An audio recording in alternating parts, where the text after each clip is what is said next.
It's easy to forget now, but this past year started out with a double whammy of snowy weather.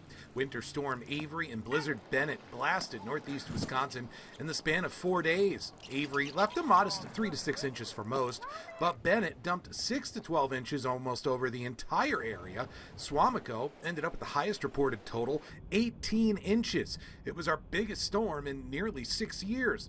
But after that, it was like winter had snowed itself out. February was the warmest on record in Green Bay. The mercury even hit 70 degrees on the 27th, the earliest Green Bay has ever hit that threshold. And there was another first that month. Well, 2 of them, actually. Southern Wisconsin would see the first 2 tornadoes ever recorded in the Badger State in the month of February.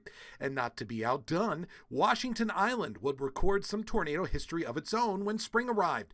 Striking on the night of May 21st, the EF1 tornado was the first tornado on record for the island. It happened the same night that another EF1 tornado ripped through parts of Kaukauna. Thankfully, there were no injuries or deaths with either.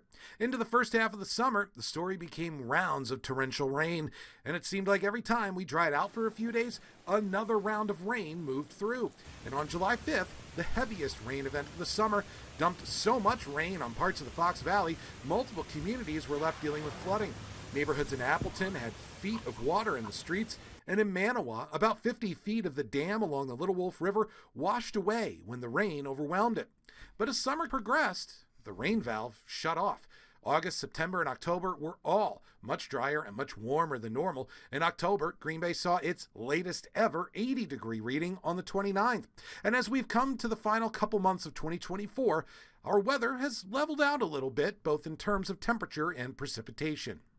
Ultimately, 2024 is not going to go down as one of the warmest or driest years on record, nor one of the warmest or coldest, but it was an example of how we can still see records and firsts punctuating every season throughout the year. Meteorologist Phil DeCastro, Fox 11 News.